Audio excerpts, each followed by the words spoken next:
Frankly, I'm still in shock that this happened, so this might be all over the place. Bear with me. All fake names, etc. Jordan and I met at the university 2 years ago. We both started at the same time, and because of our ages, we were both considered mature students. So we quickly became firm friends as we shared a dorm, and we'd joke around together about being old enough to be considered mature in our early 20s. We weren't on the same course, but given that we lived together, we would hang out pretty much all the time whenever we didn't have a lecture. We joined a bunch of societies together, went drinking every weekend together, etc. It was a pretty sweet gig because it meant we were at least never alone. Obviously, we made other friends, both alone and together, but we were always each other's number one at the end of the day.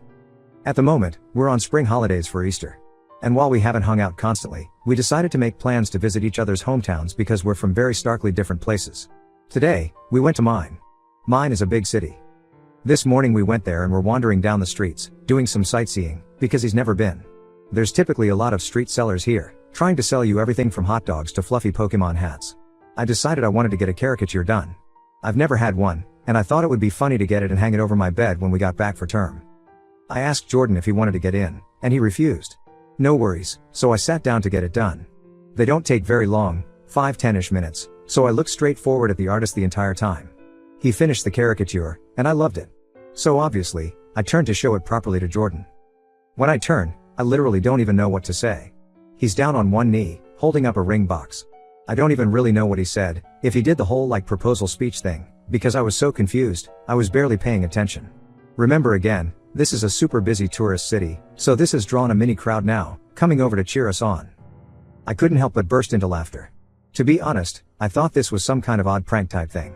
We never have been prankster types or whatever, but I couldn't come up with a reasonable explanation. So I just laughed and laughed and laughed. Until I looked at Jordan, and he looked genuinely heartbroken. So obviously, I asked him something along the lines of, "You are not being serious?" This is the only thing I remember him saying. He shut the box, stood up, shrugged, and said, "I guess not anymore," and walked off. This left me standing pretty awkwardly in this gathered crowd of people, a lot of whom were giving me dirty looks, which made me incredibly uncomfortable. The plan was to meet back up at a hotel where we had booked rooms next door to one another. So I figured that's where he's going and head back that way. But he's not there. So I wait, and he still doesn't return. I texted him out of concern. This was at 1:15 p.m. It's currently 6:20 p.m. as I'm writing this, just asking if he's okay. He responds with a long message back, which I would post, because it's an odd read, but I won't out of respect for his privacy, in which he basically accuses me of leading him on, asking why I didn't break up with him sooner, saying I had publicly humiliated him and that he thought I loved him the same way and that he felt our relationship was strong enough to consider taking the next step. Now this is completely out of left field. I literally have no idea where in the world he's got this idea from. The closest we've ever physically been is a hug and goodbye. I've never even jokingly flirted with him, for exactly this reason. I've had too many friendships collapse because they can't tell the difference between serious and interesting banter in friendships, so I've been extra careful not to. We've never kissed, never been on a date, and never had sex. I do not find him physically attractive, and I wouldn't want to be in a relationship with him. I don't understand where on earth he's got this idea that we are. This isn't something he's ever brought up before, and I'm genuinely bewildered. He hasn't returned to the hotel yet. I periodically knock to check, and I've been listening out for him walking up the hallway or anything. Nothing. I haven't responded to his long paragraph because, honestly, I don't know how to. I'm just so stunned and taken aback that I genuinely have no idea where to go from here or what to do. I haven't told anyone I know in person yet, mostly because I don't want to bring this up to people who know Jordan. So here I am turning to strangers on Reddit instead. What in the world do I do? Update 1. Jordan did, in fact, not come back to the hotel. I stayed up until 1 a.m. before falling asleep, and he didn't return. When I woke up the next day, the hotel staff let me know he had checked himself out at about 6 a.m. I did end up responding to his big, long text. I took everyone's advice and told him that I was sorry it didn't go as he had expected but that I wasn't sure where he'd got the impression we were together. I said I'd be happy to sit down and have a discussion about it all so we could make sure we're on the same page. He was not happy about this at all. And he again went off, saying a bunch of the same things he'd said in his first message. It didn't really seem to be going through his head at all. Even in these new texts, he kept referring to this all as me breaking up with him, despite my explicitly telling him we are not and never have. Again, all his messages were very clear and coherent, even if what he was saying was not based on reality at all. He wasn't sending paragraphs, just sentences in really quick succession, which was blowing my phone up. He told me he didn't want to meet up with me to talk because I had ripped out his heart and crushed it in public. I did ask him for specific instances he could recall between us that made him think we were dating, but he completely ignored the question and just kept going on and on about how hurt he was that I was breaking up with him and how he felt his world was ending.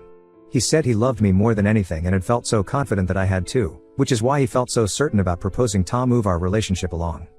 Eventually, to be honest, I grew pretty tired of the conversation and stopped responding because it was just going around and around in circles.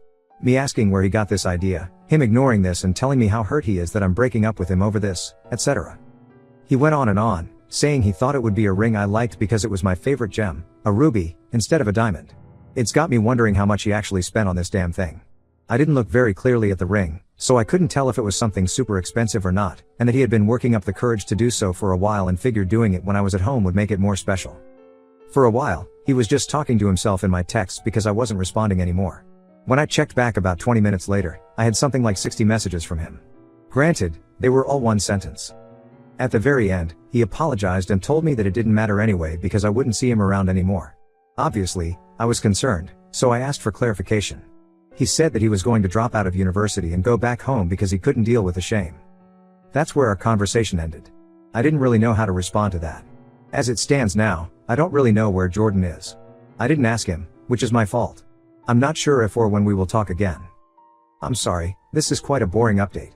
Unfortunately, I can't excite everyone with and then he turned up at my door, and then he sent me flowers, or whatever.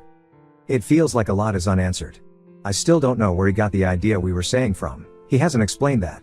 So I'm sorry, I can't give everyone that answer. I haven't reached out to his family yet. I did consider it, but if he's not having a mental health crisis, I don't really want to involve them unnecessarily. Update 2. So adding on, a lot of people said I should ask our mutual friends if he's ever bought this up before.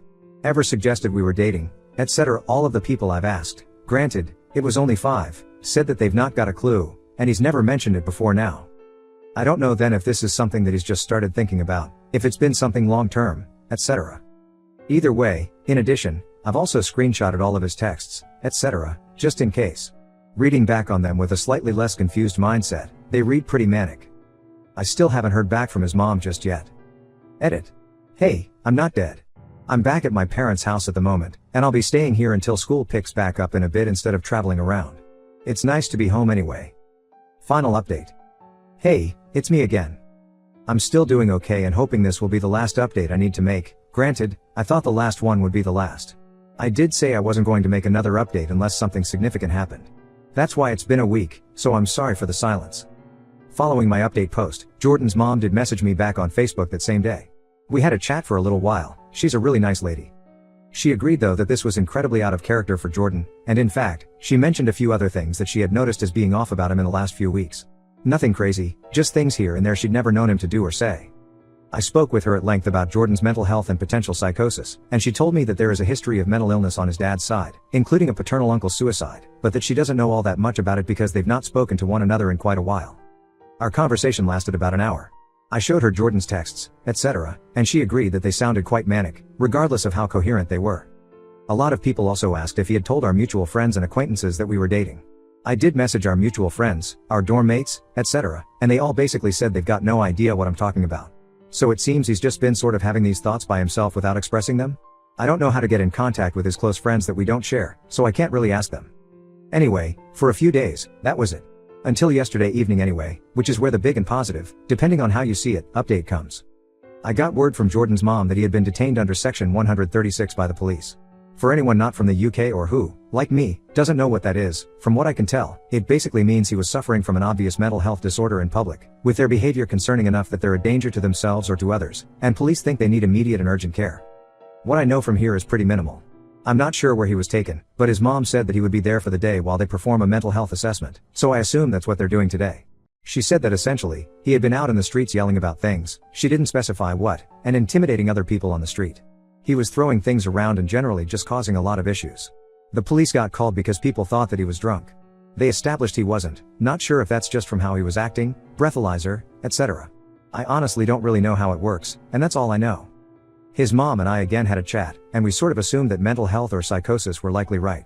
The rejection of the proposal probably set him into a spiral of getting worse in the last few days, bringing us to where we are right now.